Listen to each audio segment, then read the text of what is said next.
Le café est sûrement une des boissons les plus consommées à travers le monde. La plupart des consommateurs de café en consomment tous les jours et sont parfois addicts à la caféine sans même le savoir. Bien que les autorités médicales acceptent de dire que la caféine est sans danger si elle est consommée à faible dose, il existe de nombreux avantages et bienfaits à décider de se défaire de l'addiction à la caféine. Voici 9 choses qui vont vous arriver si vous arrêtez le café.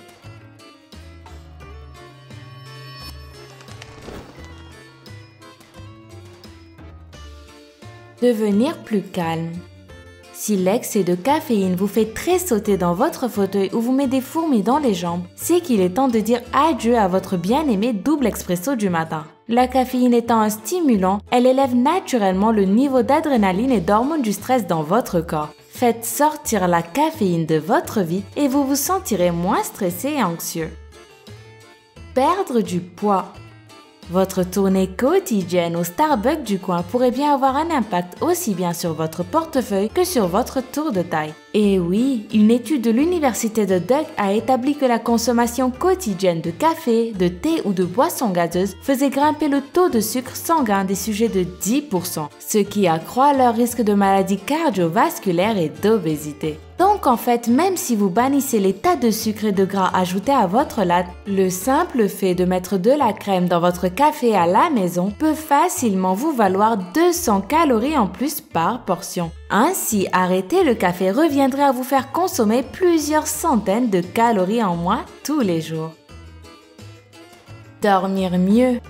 Même si vous vous sentez fatigué pendant que votre corps s'accoutume à la disparition de sa dose de café quotidienne, vous pourriez à long terme beaucoup mieux dormir une fois que la caféine aura disparu de votre vie. Surtout si vous étiez du genre à boire du café l'après-midi ou le soir. Une étude publiée dans le Journal of Clinical Sleep Medicine a observé qu'une prise de caféine, même 6 heures avant de se coucher, pouvait perturber le sommeil d'une personne dans la nuit qui suit. Des maux de tête plus fréquents. Tous les buveurs de café connaissent et redoutent ces terribles maux de tête déclenchés par l'absence du sacro-saint expresso matinal. Quand vous cessez de boire du café, vous privez votre corps d'adrénaline et de dopamine, deux hormones qui font office de stimulants naturels et qui vous gardent en éveil. Au lieu de cela, l'adénosine, une hormone qui gère le repos et la fatigue, afflue dans votre cerveau et en modifie la chimie, d'où le terrible mal de tête. Ainsi comme le recommande Wesley Delbridge, diététicien et porte-parole de l'Académie de nutrition et de diététique, pour atténuer les maux de tête, n'arrêtez surtout pas le café d'un coup. Au lieu de cela, réduisez légèrement votre consommation tous les 2 ou 3 jours, éliminez une demi-tasse de café et remplacez-la par une tisane, ou encore mélangez votre café avec du décaféiné pour éviter les problèmes liés au manque. Vous allez ainsi réussir à décrocher du café sans trop souffrir de votre dépendance. Se sentir malade. Les maux de tête ne sont pas le seul symptôme douloureux du manque de caféine. Les personnes qui cessent de boire du café rapportent également des effets secondaires tels que la dépression, les étourdissements, l'insomnie, l'irritabilité, les sautes d'humeur, l'anxiété, la morosité et des symptômes désagréables associés au rhume. La bonne nouvelle, c'est que ça ne dure pas. Les experts assurent que la plupart de ces manifestations disparaissent après quelques jours et que les plus durables finiront de toute façon par s'estomper après une semaine ou 2. Un plus beau sourire. Le café est très acide, ce qui veut dire qu'il érode et tache l'émail de vos dents à chaque fois que vous buvez une gorgée. Éliminez la caféine et vous protégerez vos dents contre une importante source d'érosion. Et en plus, vous gagnerez un sourire plus blanc qui vous rendra plus confiant en vous. Manquez d'antioxydants.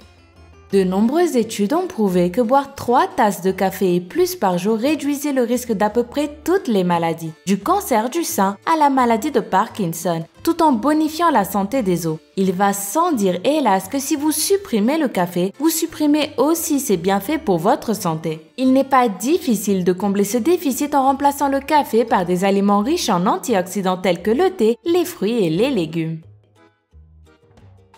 Difficulté à se concentrer.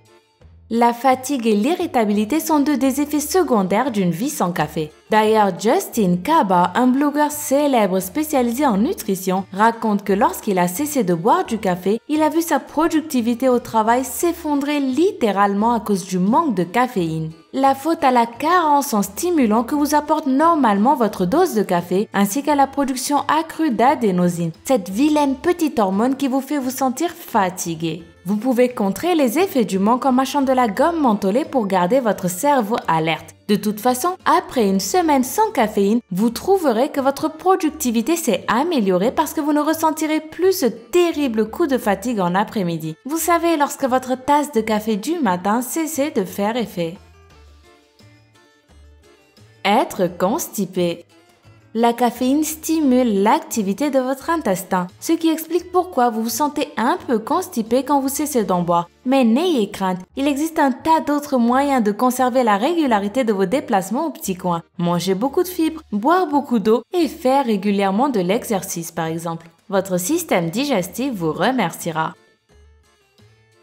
Alors, prêt à dire au revoir à la caféine ou pas du tout? Dis-le-moi en commentaire. N'oublie pas de laisser un gros pouce bleu si la vidéo t'a plu et à demain pour une nouvelle vidéo.